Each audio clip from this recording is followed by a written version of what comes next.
பீகாரிலே 243 தொகுதிகள். ஆனால் எல்லோரும் சொன்னாங்க காங்கிரஸ் கட்சி நம்ம மதிப்புக்குரிய என்னுடைய நண்பர் காங்கிரஸ் தலைவர் செல்வப்பிரதை கூட சொன்னார், அவர்கள் தான் ஐஎன்டி கூட்டணி, இந்திரா காங்கிரஸ் திமுக அதான் வெற்றி பெறும் அப்படின்னு சொன்னாங்க. நம்ம முதலமைச்சரோட இங்க இருந்து போய் அங்க பிரச்சாரம் பண்ணிட்டு வந்தாங்க. அங்க எந்த மொழியில பிரச்சாரம் பண்ணாங்கன்னு தெரியாது. தமிழை தவிர வேற எந்த மொழியும் பேச மாட்டேன் என்ற உறுதிமொழியை முதலமைச்சர் அங்க போய் பிரச்சாரம் பண்ணாங்க. அதனுடைய விளைவு என்னாச்சுன்னா 243 தொகுதியில் போட்டியிட்ட பாரதிய ஜனதா கட்சியின் கூட்டணி 202 இடங்களில் வெற்றி பெற்றிருக்கிறது. பேட்டி கொடுத்திருக்கிறேன். எத்தனை தமிழ்நாட்டில் எத்தனை தொகுதி ஜெயிக்கும் முதலமைச்சர் நாங்க அவ்வளவு ஜெயிப்பேன்னு சொல்லியிருக்காங்க, நீங்க எத்தனை தொகுதி ஜெயிப்பீங்க அப்படின்னு சொன்னாங்க. நான் எப்பொழுதுமே விளையாட்டு போக்கில் சொல்லுவேன், அது எப்பொழுதுமே நடந்துடும், நம்ம நைனாவுக்கு தெரியாது. ஆனா விளையாட்டு போக்கில் எப்பவும் நான் சொல்லுவேன் 200 இடங்களுக்கு மேல நிச்சயமா தேசிய ஜனநாயக கூட்டணி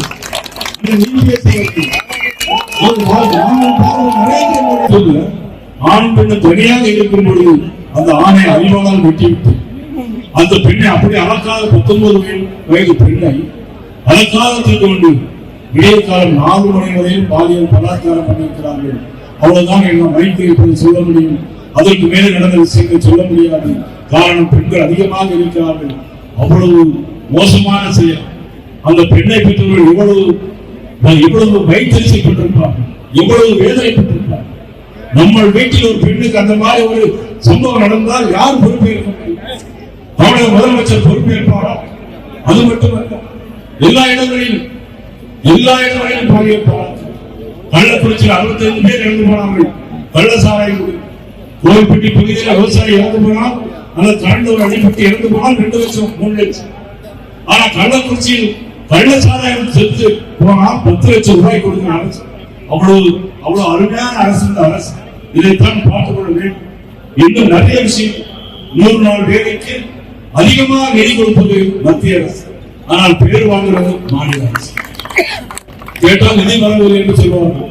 அதனுடைய மேலாண்மை சரியாக கணக்கு கொடுப்பதில்லை. அந்த அளவுக்கு ஒரு மோசமான அரசு. மக்களை பற்றி கவலைப்படாமல் வருகிற தேர்தலில் 2026ஆம் ஆண்டு துணை முதலமைச்சராக இருக்கக்கூடிய உதயநிதி ஸ்டாலின் அவர்களைத்தான் முதலமைச்சராக்குவதற்கு கண்ணும் கருத்துமாக கூட்டணியை பலமாக வைத்திருக்கிறார்கள். அதுவும் இப்ப கேள்விப்பட்டார். அதுல இப்ப காங்கிரஸ் கட்சி தாவேகா கூட போறது மாதிரி ஒரு செய்தி உண்டு. தாவேகா கூட போறது மாதிரி செய்தி உண்மையோ பொய்யோ தெரியாது. கரூரிலே 41 பேர் இறந்து போனார்கள் தாவேகா கூட்டத்தில். காரணம் நமது மாநில அரசாங்கம் என்பதை நான் சொல்லிக்கொள்ள கடமைப்பட்டிருக்கிறேன். இன்னொரு ஒரே ஒரு விஷயம், இனி எத்தனை கூட்டணி வச்சாலும் தமிழகத்தில் வெற்றி பெறப் போவது தேசிய ஜனநாயக கூட்டணி என்பதை அதற்கு உதாரணம் இத்தனை ஆண்டுகளாகிவிட்டது. திராவிட முன்னேற்ற கழகம் தொடர்ந்து வெற்றி பெற்றதே அரசு அமைத்தது கிடையாது. அண்ணா திமுக வெற்றி பெற்றிருக்கிறது, அம்மா அவர்கள் வெற்றி பெற்றிருக்கிறார்கள்.